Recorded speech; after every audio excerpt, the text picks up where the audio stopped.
Hello and welcome students in another lecture of projectile motion.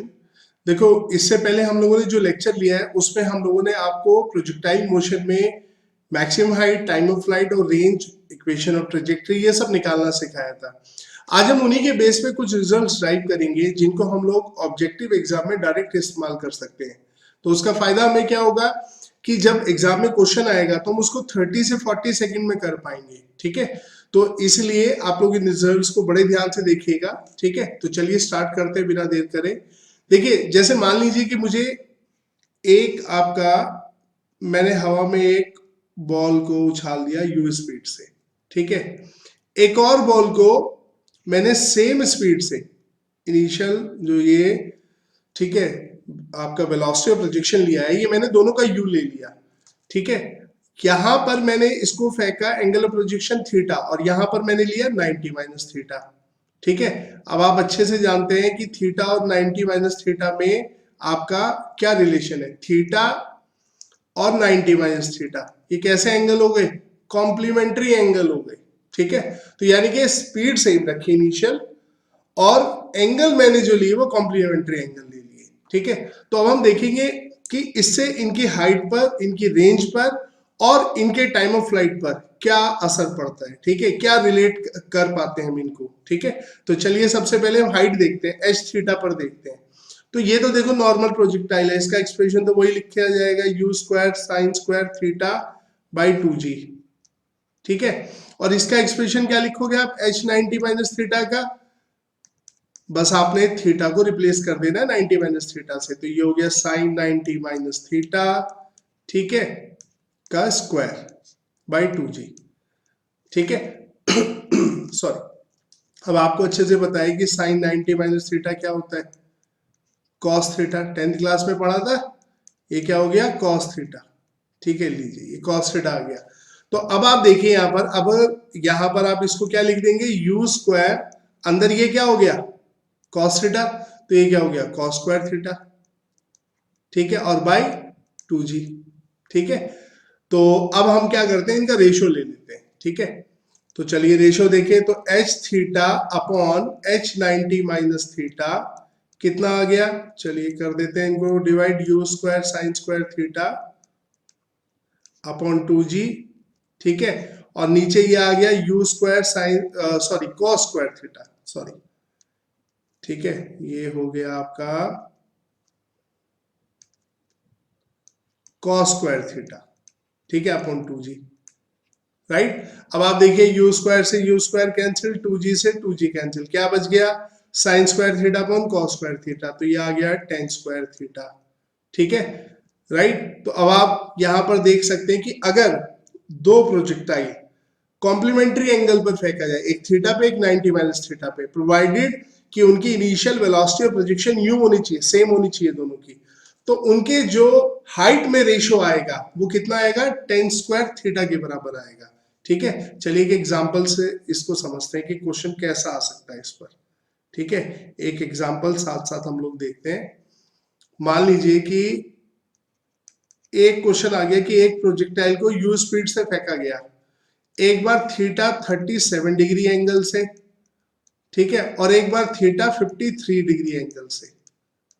ठीक है, तो आपको बताना है कि height h 37 degree upon h 53 degree का रेशियो क्या होगा, ये बताना है। ये क्वेश्चन आ गया एग्जाम में। तो अब आप देखिए, पहली बात तो आप इन दोनों को सम करिए। सम अगर 90 आ गया तो ये कॉम्प्लीमेंट्री एंगल है। एक भाई देखो, इसका और इसका सम अगर 90 आया था तो ये कॉम्प्लीमेंट्री एंगल है। तो 37 प्लस 53 कितना हो रहा है? 90 डिग्री हो रहा है। इसका मतलब अगर मैं 90 माइनस 37 करता हूं तो 53 डिग्री आएगा। वहां पर 90 माइनस थीटा करके डायरेक्ट नहीं लिख के देगा, वहां एंगल देगा, बस आप उनको सम करके देख लो। ठीक है, ये 37 डिग्री 53 डिग्री कॉम्प्लीमेंट्री एंगल हो गई। तो जब कॉम्प्लीमेंट्री एंगल होते हैं तो रेंज का सॉरी मैक्सिमम हाइट का रेशियो क्या होगा? एच 37 अपॉन एच 53 डिग्री, तो ये होगा 10 स्क्वायर। ठीक है, 10 स्क्वायर, या मैं इसे यहां पर पहले ऐसे लिख देता हूं, 1037 डिग्री का स्क्वायर। अब यहाँ पे एक इंपॉर्टेंट बात आपको ध्यान रखनी है, अगर आप यहाँ 37 लेते हैं तो यहाँ 37 लीजिएगा, अगर यहाँ 53 डिग्री लेते हैं तो यहाँ 53 डिग्री लीजिएगा, क्योंकि जब हमने रेशो निकाला तो h theta upon h 90 minus theta निकाला है, जिसका 10 स्क्वायर थीटा है, ठीक है। तो अगर आपने ऊपर जो भी एंगल लिया है उसको आप थीटा एज्यूम करेंगे, राइट, ठीक है। तो यहाँ पर ये मैंने दोनों थीटा लिख दिए थे, इसको थीटा 1 इसको थीटा 2 कर देता हूँ, ठीक है, कहीं कंफ्यूज हो गया आप। तो ये 1037 डिग्री आ गया। अब आपको 37 डिग्री का ट्रायंगल पता होना चाहिए, बड़ा आसान है ये, ठीक है। 37 और 53 डिग्री इनको ध्यान कर लो, हो सकता है कुछ बच्चों को मालूम भी हो, ठीक है। देखो 37 डिग्री का होता है 435 का ट्रायंगल। अगर एंगल 37 डिग्री है तो बेस 4 होगा, परपेंडिकुलर 3 होगा, और ये हाइपोटेन्यूज 5 आ जाएगा। 3 का स्क्वायर 9, 4 का स्क्वायर 16। और अगर, ठीक है, 53 डिग्री एंगल है तो बेस 3, ये 4 और ये 5, हम इसे बोलते हैं 3 4 5 का ट्रायंगल। 3 4 5 का ट्रायंगल। तो ये 3 4 5 के 37 और 53 डिग्री के ट्रायंगल, मतलब ट्रायंगल होते हैं, राइट एंगल ट्रायंगल। लेकिन इसमें आपको ध्यान रखना है कि अगर 37 डिग्री है तो बेस बड़ा होना चाहिए, यानी कि बेस 4 होगा, परपेंडिकुलर 3 होगा। और अगर एंगल 53 डिग्री है तो बेस छोटा और परपेंडिकुलर बड़ा होना चाहिए, ठीक है। इसको ऐसे याद रखिए। तो देखिए 37 डिग्री में क्या हो जाएगा, 3/4, तो 3/4 का स्क्वायर, राइट, एक्सक्यूज मी, तो ये आ गया 9/16। लीजिए आ गया इनकी हाइट का, मैक्सिमम हाइट का रेशियो। तो देखो कितना आसान है इससे, ठीक है। चलिए अब हम देखते हैं रेंज का, इसमें रेशियो क्या आएगा, ठीक है। तो फटाफट रेंज भी देखते हैं। तो पहले आर थीटा लिख लेते हैं भाई। आर थीटा कितनी होती है, अभी तो एक्सप्रेशन वही है, u square sine 2 theta by g, ठीक है। तो आर 90 माइनस थीटा क्या होगी, चलिए जी आर 90 माइनस थीटा लिख देते हैं, यू स्क्वायर साइन 2, अब थीटा की बजाय मैं क्या लूंगा, 90 माइनस थीटा, ये लीजिए, ठीक है, और डिवाइडेड बाय, सॉरी जी, गलती से मैंने 2 लिख दिया, ये हो गया जी, ठीक है। अब ये देखिए क्या हो जाएगा, ये हो गया you square sign 180 minus 2 theta, ठीक है, अपॉन जी। तो अब आपको पता होना चाहिए कि साइन 180 माइनस एल्फा, ठीक है, sine 180 minus alpha sine alpha ही होता है, ठीक है। यानी कि ये जो भी एंगल है बस साइन एल्फा कर दो उसे डायरेक्ट, 180 माइनस एल्फा। तो यह 180 माइनस 2 थीटा, एल्फा की जगह 2 थीटा है, तो ये कितना हो गया बच्चों, यू स्क्वायर साइन, ठीक है, 2 थीटा, ठीक है। यहां पर अल्फा 2 थीटा है तो ये 2 थीटा हो गया बाई जी। अब आप गौर से देखिए आर थीटा और आर 90 माइनस थीटा क्या आ रहे हैं, same. Therefore R theta equals to R 90 minus theta, ठीक है। इसका मतलब अगर कॉम्प्लीमेंट्री एंगल पर दो प्रोजेक्टाइल मोशन होंगे जिनकी इनिशियल वेलोसिटी सेम है तो उनकी रेंज क्या होगी, सेम होगी। कहने का मतलब, मैं देखो ये प्रोजेक्टाइल बनाता हूं, ये एक प्रोजेक्टाइल और ये एक प्रोजेक्टाइल, इसकी स्पीड u, इसकी स्पीड u, तो ये थीटा और ये 90 माइनस थीटा, तो दोनों की रेंज क्या है, दोनों सेम पॉइंट पे स्ट्राइक करेंगे ग्राउंड पर, ठीक है। सॉरी, तो ये दोनों सेम पॉइंट पे स्ट्राइक करेंगे, ठीक है। तो इसका मतलब इनका रेशियो कितना हो गया, R theta upon R 90 minus theta कितना हो जाएगा, 1। इनका रेशियो क्या होता है, 1, ठीक है। तो ये निकल आया। चलिए आगे से अब हम देखते हैं टाइम ऑफ फ्लाइट का। तो हाइट देख लिया, मैक्सिमम हाइट देख लिया, रेंज देख लिया, अब बारी टाइम ऑफ फ्लाइट की, ठीक है। चलिए टाइम ऑफ फ्लाइट भी देखते हैं। तो देखो बहुत इजी है, अगर आपने पिछला लेक्चर ठीक से लिया है तो ये तो बहुत आसान है। अब इन रिजल्ट्स को आप डायरेक्ट याद रखेंगे, एग्जाम में, ऑब्जेक्टिव एग्जाम में आ जाते तो आपको 30-40 सेकंड लगेंगे निकालने में मैक्सिमम, ठीक है, जिसमें लैंग्वेज पढ़ने का भी टाइम है। तो अब देखिए टी थीटा कितना होगा, वो तो 2u साइन थीटा बाई जी होगा, ठीक है, ये लीजिए। और टी 90 माइनस थीटा कितना होगा, ठीक है, ये आपका कितना हो जाएगा, 2u sine 90 minus theta, right, upon g. अब आपको पता होना चाहिए कि साइन 90 माइनस थीटा क्या होता है, साइन 90 माइनस थीटा होता है कॉस थीटा। ठीक है, तो ये कितना हो गया आपका 2u cos theta by g. ठीक है, तो इनका अगर आप रेशो लेंगे तो t theta upon t 90 minus theta, आप इनका रेशो लेंगे तो क्या आएगा 2u sine theta by g upon 2u cos theta by g. अब देखिए 2u से 2u कैंसिल, जी से g cancel, sine theta upon cos theta, ये क्या आ रहा है टेन थीटा। तो मतलब इनके टाइम ऑफ फ्लाइट का रेशियो भी क्या होता है टेन थीटा। तो जब भी हमने ऊपर क्वेश्चन किया था कि t37 डिग्री यानी कि time of flight of the projectile which is projected at 37 degree, ठीक है, और दूसरा हमने कितने पे किया 53 डिग्री, कॉम्प्लीमेंट्री एंगल है, तो इनका टाइम ऑफ फ्लाइट का रेशियो क्या हो जाएगा 1037 डिग्री। ठीक है, जो क्या होता है 3/4, ऊपर बताया था हमने। ठीक है, तो बताइए अगर ये क्वेश्चन आ गया तो आपको कितना समय लगेगा।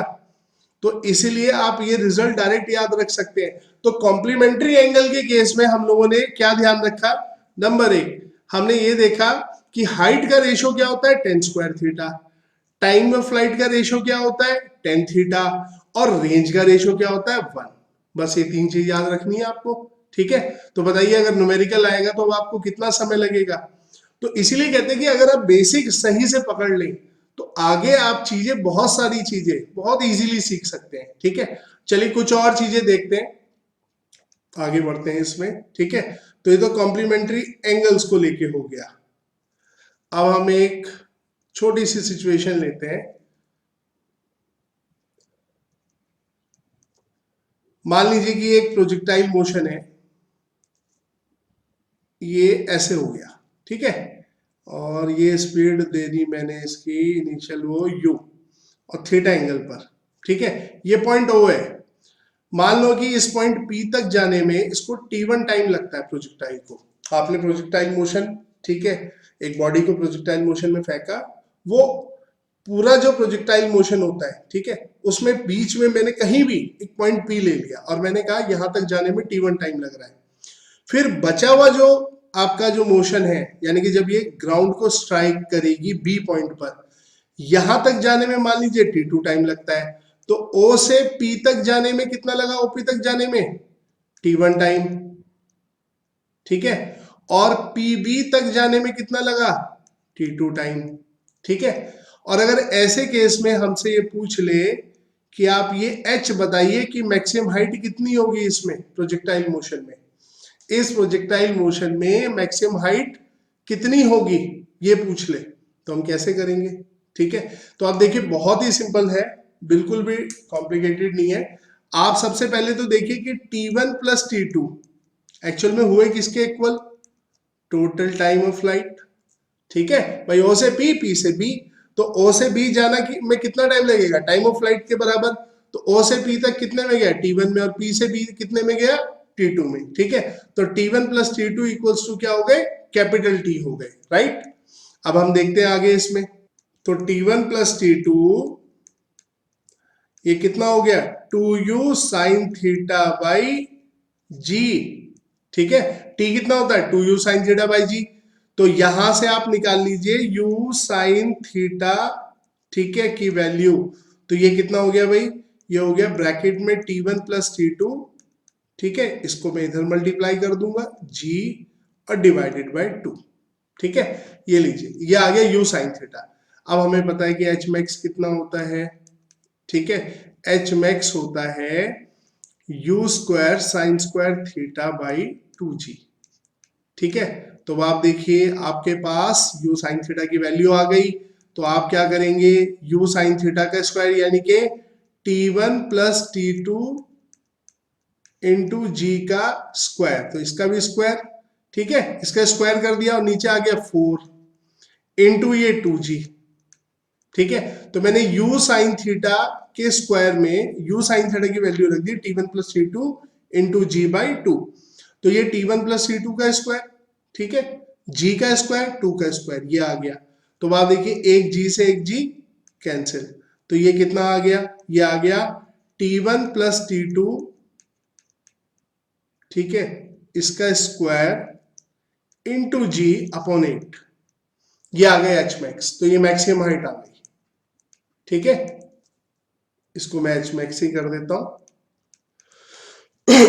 सॉरी। तो ये देखिए मैक्सिमम हाइट आएगी, मैक्सिमम हाइट यहाँ पर कितनी आ गई, T1 प्लस T2 का स्क्वायर इंटू जी अपॉन 8, तो कितनी आसानी से निकल आया। अच्छा, ये ऐसा भी तो हो सकता था कि इस पॉइंट P पर ये पूछ लेता कि हाइट कितनी होगी, कोई दिक्कत नहीं, वाई कोऑर्डिनेट पूछ रहा है ना, तो वाई कोऑर्डिनेट मैंने क्या लिखना सिखाया था आपको, u sine theta into T minus half G T square, ये लिखना सिखाया था मैंने आपको। ठीक है, अब आप देखिए इस y कोऑर्डिनेट यहाँ पर, यानी कि ये जो हाइट है इस P पॉइंट पर, इसका y कोऑर्डिनेट ही तो हुआ ये यहाँ पर y कोऑर्डिनेट होगा।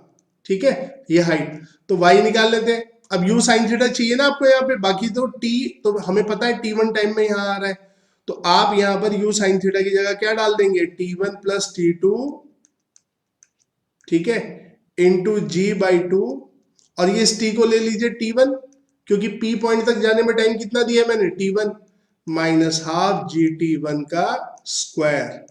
तो चलिए अब इसको जब सॉल्व करेंगे, सॉल्व कर लेते हैं इसको।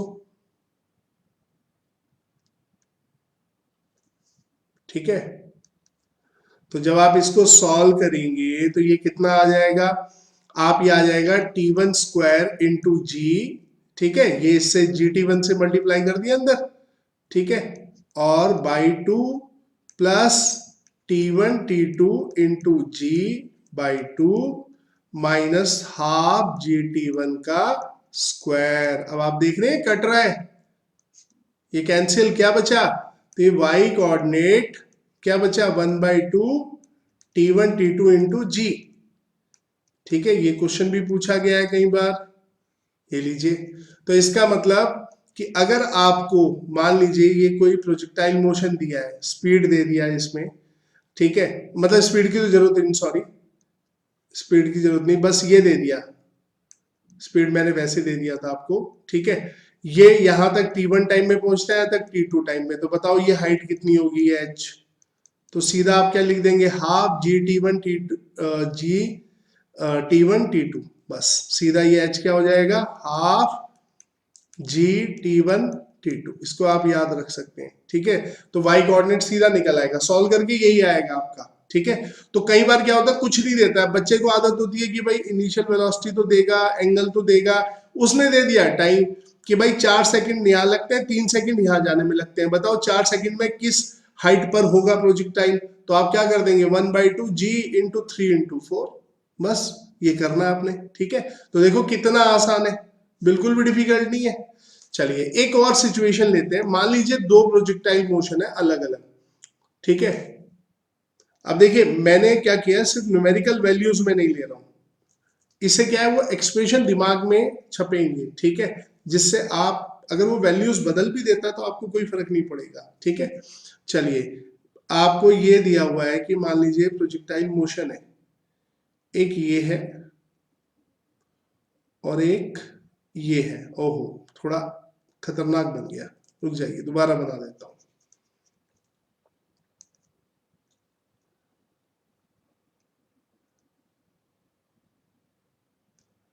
ये ऐसे, ठीक है, अब इनमें खास बात क्या है कि ये इनकी ये मैक्सिमम हाइट दोनों की बराबर है। ठीक है, यानी कि अगर ये h1 मान लें और ये h2 मान लें तो ये दोनों बराबर दिया है। ठीक है, तो h1 इक्वल्स टू h2 दिया है। ठीक है, अब हमें ऑप्शन दिए हैं, मान लीजिए ए ऑप्शन कि t1 का टाइम t2 से ज्यादा होगा, t1 इस वाले प्रोजेक्टाइल के लिए, t2 इसके लिए, या मान लो दिया है t1 लेस देन t2 होगा, ठीक है, या t1 इक्वल्स टू t2 होगा, और एक नन ऑफ दीज दे दिया कि डेटा इन मतलब सफिशिएंट नहीं है, नन ऑफ दीज, ये दे दिया एक हमें ऑप्शन। ठीक है, नन ऑफ दीज, राइट। तो अब आप देखिए कि इनमें हम कैसे करेंगे, देखिए h1 लिखते हैं पहले का, अब इनकी स्पीड के बारे में नहीं बताया तो हम सेम नहीं ले सकते, एंगल्स के बारे में नहीं बताया तो सेम नहीं ले सकते हैं। ठीक है, बस ये बताएं इनकी हाइट सेम है, तो भाई इसकी क्या हो जाएगी, मान लीजिए इसकी स्पीड u1 है, तो u1 square sine square theta 1, कि मान लिया ये u1 स्पीड से फेंका गया और ये u2 से फेंका गया। ठीक है, इसका एंगल थीटा 2, इसका थीटा 1। तो ये हो गया u1 square sine square theta 1 by 2g, और ये कितना हो गया u2 square sine square theta 2 by 2g। ठीक है जी। अब हम इनको क्या करते हैं, 2g कैंसिल कर देते हैं। तो अब देखो ये आ गया u1 साइन थीटा 1 का square equals to u2 sine theta 2 का स्क्वायर, ये बराबर आ रहा है। अब आपको पता है कि टाइम क्या होता है t1, t1 क्या होगा 2u sine theta by g. अब आप देखिए, तो इसका अगर t1 है तो ये u1 हो जाएगा, ये थीटा 1 हो जाएगा, और t2 क्या हो जाएगा 2u2 sign theta 2 by g. ठीक है, अब आप देखो यहां पर u1 साइन थीटा 1, जब इनका स्क्वायर इक्वल है तो इसका मतलब ये दोनों इक्वल है। ठीक है, u1 साइन थीटा 1 किसके इक्वल है u2 साइन थीटा 2 के इक्वल है। तो इसका मतलब ये हुआ ये दोनों इक्वल है, तो यहां पर चाहे u2 साइन थीटा 2 रख दो, तो इसका मतलब देयरफॉर क्या हो गया t1 इक्वल्स टू क्या है t2 है। तो ये ऑप्शन करेक्ट हो गया। तो अगर दो प्रोजेक्टाइल मोशन, ठीक है, डिफरेंट वेलोसिटी से डिफरेंट एंगल ऑफ प्रोजेक्शन पे प्रोजेक्ट किए गए और उनका अगर मैक्सिमम हाइट सेम है तो उनका टाइम पीरियड सेम रहता है। ठीक है, बस ये ध्यान रखिए, और बड़ा सिंपल है इसे समझना। देखो, जब वो मैक्सिमम हाइट सेम है तो मतलब वर्टिकल मोशन दोनों का सेम हो रहा है, तो जितना टाइम वर्टिकल मोशन ऊपर जाने में लगेगा उतना नीचे आने में लगेगा दोनों को। ठीक है, तो इसलिए उनका टाइम पीरियड क्या रहता है सेम रहता है। तो हमने निकाल के भी दिखा दिया। ठीक है, तो देखिए बहुत आसान है ये चीज। ठीक है, चलिए नेक्स्ट बेसिक पर मूव करते हैं। अगर आपने लास्ट लेक्चर ठीक से देखा है तो समझिए ये सब चीजें आपके लिए बेहद आसान होंगी। ठीक है, अब हम देखते हैं रेंज और मैक्सिमम हाइट में देखते हैं रिलेशन। ठीक है, कि रेंज और मैक्सिमम हाइट में, तो देखिए हम क्या करते हैं, रेंज को डिवाइड कर देते हैं मैक्सिमम हाइट से, किसी भी प्रोजेक्टाइल का उठा के। तो ये हो गया यू स्क्वायर, अब इसमें साइन 2 थीटा होता है यहाँ पर। ठीक है, और बाई जी होता है, और यहाँ क्या होता है height you square sine square theta by 2g। ठीक है, तो यू स्क्वायर तो देखो कैंसिल हो जाएगा और जी कैंसिल हो जाएगा, तो ये बचा। अब मैं इस साइन 2 थीटा को ब्रेक करूंगा। साइन 2 थीटा क्या होता है, मैथ्स में पढ़ा है आपने, इसके मैंने लास्ट डेरिवेशन में बताया था 2 sine theta into cos theta. तो मैं इसमें ब्रेक कर दूंगा इसको, तो ये हो गया 2 sine theta into cos theta, sine 2 theta की जगह। अच्छा नीचे देखिए क्या आ गया साइन स्क्वायर थीटा। अब ये जी कैंसिल हो गई, ये 2 ऊपर चला जाएगा, तो ये 2 यहां पर हो गया। तो आर अपॉन एच क्या आ रहा है यहां पर देखिए, ये एक साइन इसके स्क्वायर से खत्म, तो ये बचा कॉस थीटा साइन थीटा, तो ये आ गया 4 cos theta upon sine theta क्या होता है कॉट थीटा। क्या होता है आपका कॉट थीटा। ठीक है, तो यहां से एक चीज आ गई क्या कि आर होता है 4h कॉट थीटा के बराबर। ठीक है, आर होता है हमेशा 4h कॉट थीटा के बराबर, इसको याद रखना है, इंपॉर्टेंट है। ठीक है, कि रेंज हमेशा 4 times of maximum height into cot theta, where theta is the angle of projection.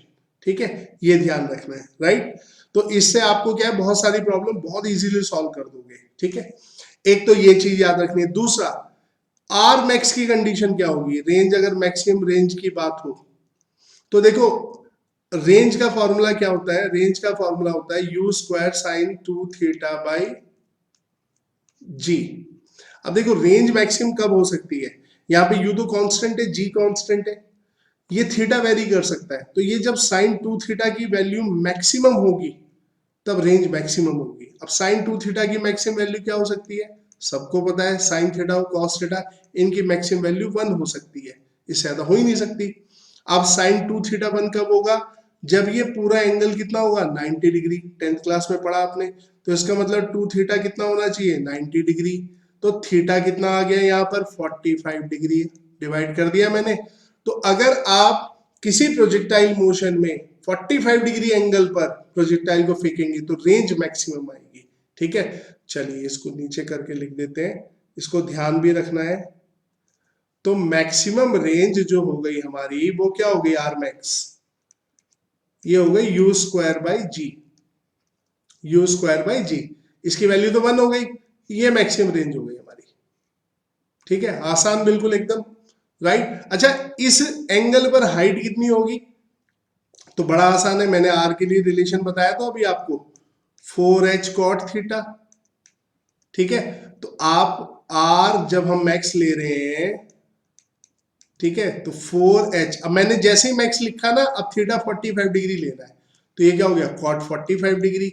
अब आपको पता है tan 45 1 होता है, तो कॉट 45 भी 1 होगा, तो आर मैक्स कितना होता है, 4 टाइम्स ऑफ h के बराबर होता है, 4 टाइम्स ऑफ h के बराबर। ठीक है, तो इस रिजल्ट को और आप ध्यान रखेंगे, राइट।